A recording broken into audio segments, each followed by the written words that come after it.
My name is Margaret Cole, and on the night my daughter-in-law called my father's watch cheap junk, I was standing at my own kitchen counter, up to my elbows in turkey grease and doubt. The house smelled like roasted garlic and pine. Christmas music hummed from the old radio Tom bought me our first year of marriage, its volume just low enough that I could still hear the chatter from the dining room. My son, Dan, was out there pouring wine. His wife, Aria, was circling the table with her phone held high, making sure every angle of my dining room looked aesthetic, enough for whatever video she was planning to post later. I kept my back to them for a moment longer than necessary, fingers resting on the small velvet box by the sink. Inside was the only thing of my father's I had left, a battered gold pocket watch that had lived more years in his grease-stained coveralls than most jewelry ever sees in a display case. I'd carried it in my apron pocket through decades of hard days at the hardware store. Tonight, for the first time, I was going to hand it to someone else. "Mom, are you almost done in there?" Dan called. His voice sounded cheerful, but there was a tightness in it I knew too well. The kind you get when you're trying to keep everyone happy. "Just about," I answered, drying my hands. My heart beat harder than it had any right to for a simple walk from the kitchen to the dining room. I rounded the corner with the velvet box in my hand. Everyone looked up. Aria tilted her phone toward me, her smile camera ready. "What's that?" she asked, like I was bringing in a party trick instead of a piece of my heart. "This," I said, setting the box in front of my son, "belonged to your great-grandfather. Your dad wore it every day he worked at the store. I think it's time it stayed with you." Dan's eyes softened as he opened the lid. He drew in a breath. Aria leaned in too, and for a second I let myself believe she might understand. She didn't. But to tell you why that one careless moment at my dining table changed everything, I have to start long before Aria ever walked into our lives. When I think back to the beginning, truly the beginning, it isn't the store or the marriage or even the grief that shaped me the most. It's the sound of my grandfather's tools in that tiny repair shop where I spent half my childhood.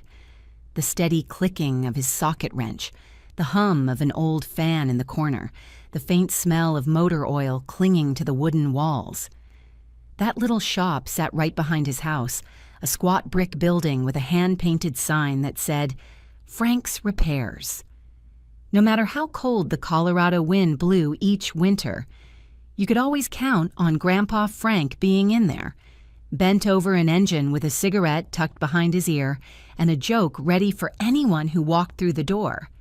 I'd sit on an overturned milk crate and watch his hands move, slow, deliberate, never rushed. He had a ritual. Before he opened up each morning, he'd wind the gold pocket watch he kept in his coveralls. It wasn't shiny or precious in the way people use those words now. The metal was scratched, the chain was dull, and the engraving had worn so soft you could barely make out the initials. But to him, that watch marked time, the way a heartbeat does. He used it to track the promises he made to customers. "I'll have it ready by noon," or "Give me 20 minutes, kiddo." And he always kept his word. One snowy afternoon, when I was maybe 10, he pressed that watch into my palm. His hands were big and rough, and mine were small enough that the watch felt like a heavy coin. "There's going to be a lot of world that tries to tell you who you are," he told me. "But if you remember your name and your work, no one can take that from you." I didn't understand it then. I do now. Years later, when I met my husband, Tom, that same feeling washed over me, the sense that I was standing next to someone who knew the value of quiet work and honest days. Tom wasn't flashy or loud.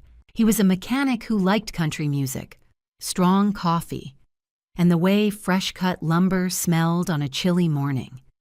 When we married, We combined what little savings we had and opened the very first Kohl's Home and Hardware in Redstone. It was a narrow storefront wedged between a laundromat and a bakery, with peeling paint and shelves we'd sanded by hand. Tom wore my grandfather's watch in his back pocket every day we worked there. He said it reminded him not just of Frank, but of the promise that the two of us were building something steady. Those early years were hard. There were winters when business was slow, and I counted out rolled quarters just to pay the utility bills. There were nights when Tom and I stayed late to restock lumber or repaint signage, because hiring extra help wasn't in the budget. But even in the exhaustion, we were happy. There was a kind of intimacy in working side by side, finishing each other's tasks the way some couples finish each other's sentences. When our son, Dan, was born, we built a little crib in the back office so he could nap while we worked. Life had a simple rhythm then. Store opens at 8. Tom handles the tool rentals. I ring up customers. Dan eats crackers in his high chair. Lunch was usually a sandwich split between us at the counter. Somehow the days felt fuller back then, even when we didn't have $2 to rub together. The store grew, piece by piece, customer by customer. By the time Dan hit middle school, we'd expanded to a second location. A few years later, a third. It was never glamorous, but it was solid, and it was ours. When Tom died suddenly from a heart attack, the sound that haunted me wasn't the hospital machines or the doctor's hushed voice. It was the quiet in the back office the day after his funeral.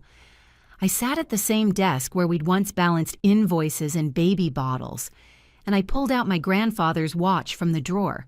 The hands were stuck at 7:42, the last time Tom had wound it. I held it so tightly my fingers ached. For a moment, I didn't know if I had it in me to keep the business running, to keep our life running. But the weight of that watch felt like the weight of every promise I'd ever made, to my grandfather, to Tom, to myself.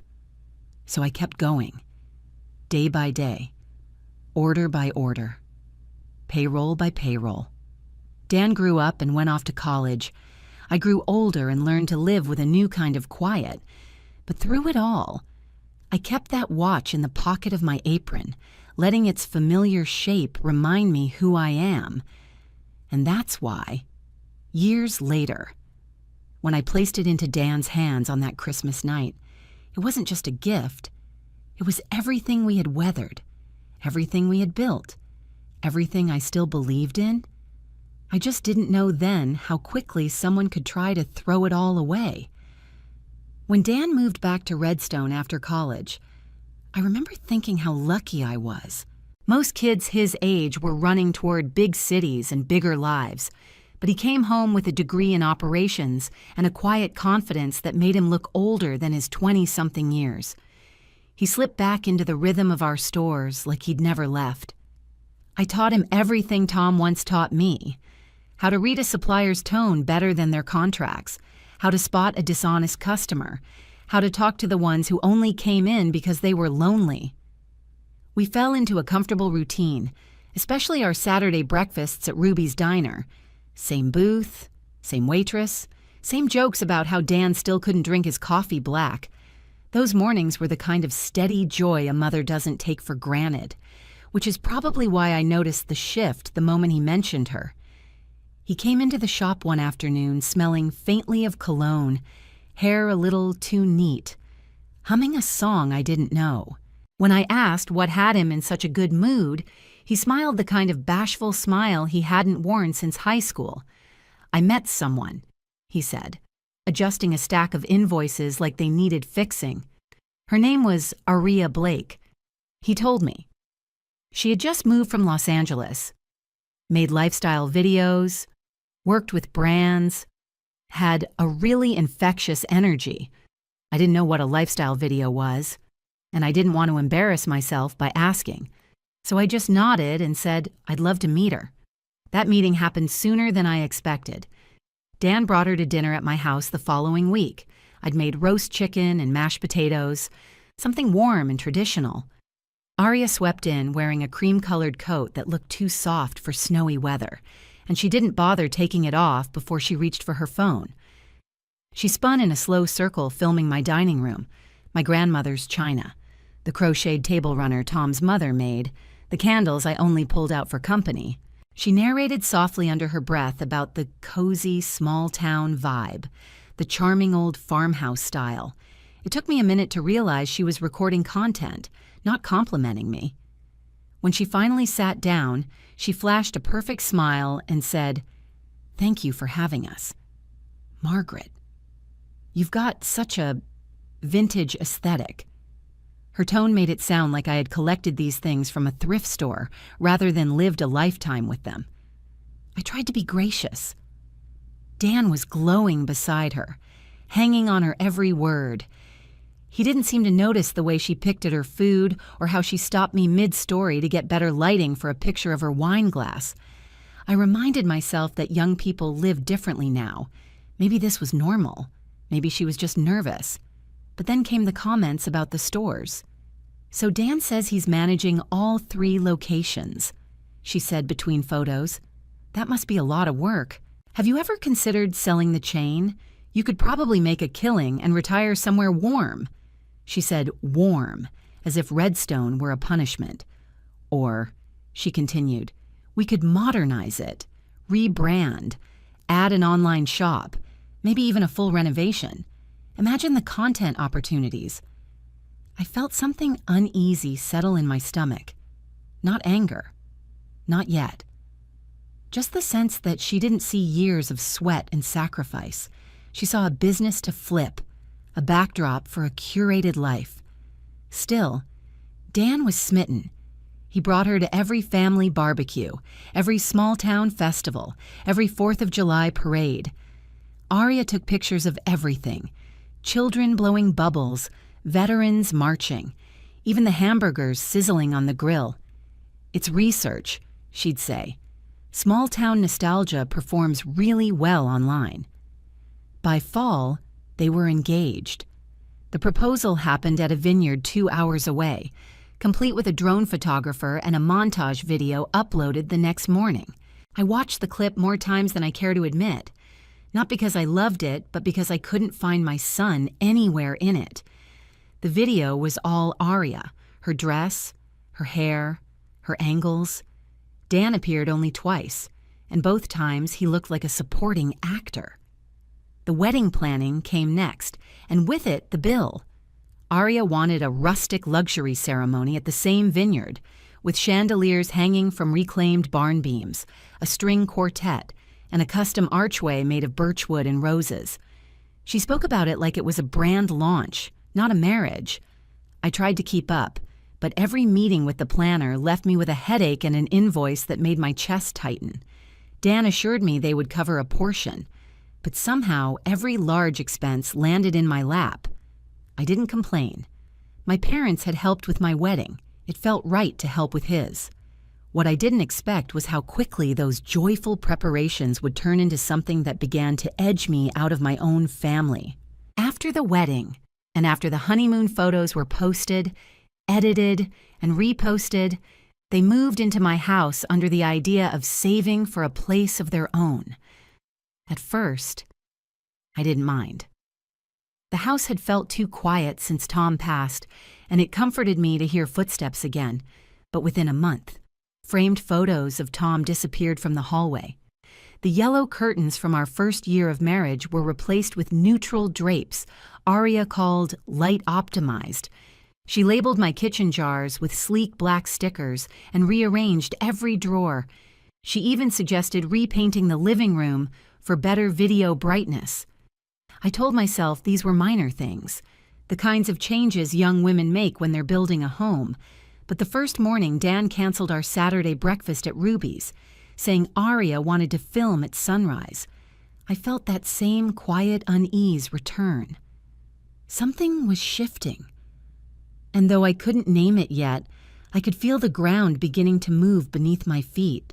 I began noticing the changes in ways so small they almost slipped past me. A receipt left on the counter for a boutique hotel in Denver. a delivery box on the porch containing a sequined dress Aria said she needed for filming, a charge on the company card for a spa package labeled Brand Partnership Prep. At first, I assumed Dan had accidentally put business and personal expenses on the same card. Mistakes happen. I told myself not to worry, but the statements kept coming. One afternoon, I sat in the office at the back of our main store, a space that still smelled faintly of Tom's shaving cream because I couldn't bring myself to repaint the walls. I clicked open the latest credit card report, expecting the usual supplier runs and delivery fees. Instead, line after line listed restaurants in Denver, clothing from high-end boutiques, luxury hotel stays, and something called a content optimization retreat. The total was more than I had spent on my first car. I stared at those numbers until they blurred. This wasn't accidental, and it wasn't business-related. When Dan came by the office to grab inventory sheets, I asked gently, "Honey, did you mean to put all these on the company card?" He didn't look at me. He just rubbed the back of his neck. "Aria's helping with marketing. Mom, you have to spend money to make money. The stores need a new image." I wanted to tell him that our customers didn't come to us for an image. They came for honesty, reliability, the promise that if something broke, we'd fix it. But he was already halfway out the door, muttering about meeting Aria for lunch. I watched him leave, feeling a pressure in my chest I hadn't felt since the day I sat alone after Tom's funeral. The distance between us grew thicker in the weeks that followed. Saturday breakfasts disappeared entirely. If I asked Dan a question, Aria often answered for him, with a sugary tone that felt more condescending than sweet. When I tried to talk to her about the expenses on the company account, she shifted in her seat and said things like, "This is just how the industry works, Margaret," as if she were explaining something to a child. Then came the night, everything tipped. It was late, close to 11, and the house was dark, except for the glow spilling from under the kitchen door. I had gone downstairs for a glass of water. As I passed the bottom of the staircase, I heard Aria's voice drifting from the living room, sharp and clear. She was on speakerphone, pacing back and forth, unaware that I stood just out of sight. "I'm telling you," she said, her tone exasperated. "Once Dan has full control of the stores, we're set. We sell or lease, move back to the coast, and actually live. I'm not spending my life in this snow globe town." A woman's voice, Sharon, laughed softly. "Just play nice with the old lady until then. She's lonely. It won't be long." My breath caught. For a moment, I wondered if I'd misheard. Maybe it was a joke, or maybe I was too tired. But then Aria continued, voice dropping to a cruel whisper. "When she's gone, everything's his. And you know, Dan, he'd give me the moon if I asked. We just have to wait." I felt something inside me go very still. Not anger, not heartbreak. Something colder, steadier. The same thing I'd felt years ago when I stood at my husband's graveside and realized I was the only one left to carry our life forward. I slipped my phone from my robe pocket, pressed record, and captured the next few minutes. Aria mocking my antique cooking, Sharon complaining that the guest room mattress wasn't firm enough, and both of them laughing about how easy Dan was to manage. I went upstairs without making a sound. My hands shook as I placed the phone on my nightstand, but my mind was clear in a way it hadn't been in months. I didn't sleep. Instead, I waited for the sun to rise, for the law office in town to open.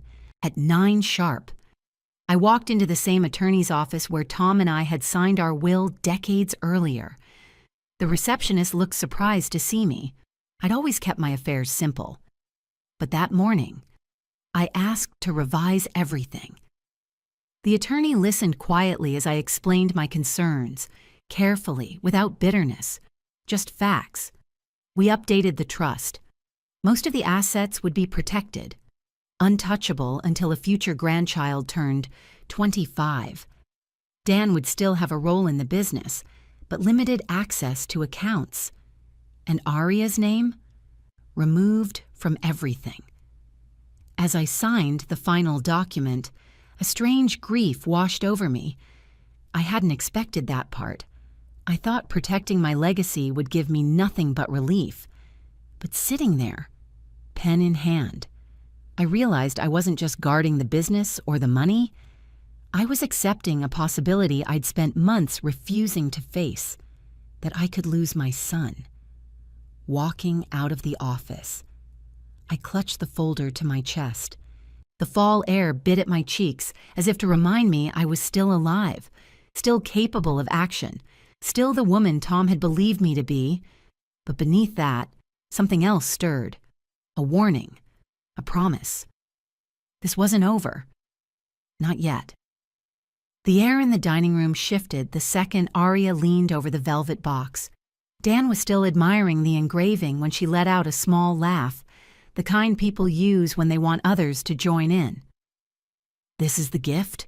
she said, raising her brows toward her mother. "It's old, like thrift store old." Her phone was already angled at the table. I felt my pulse in my ears, but I forced myself to stay still. "It belonged to your great-grandfather," I reminded her. "Your father carried it every day." Arya pinched the watch between two fingers, the way someone might handle something sticky.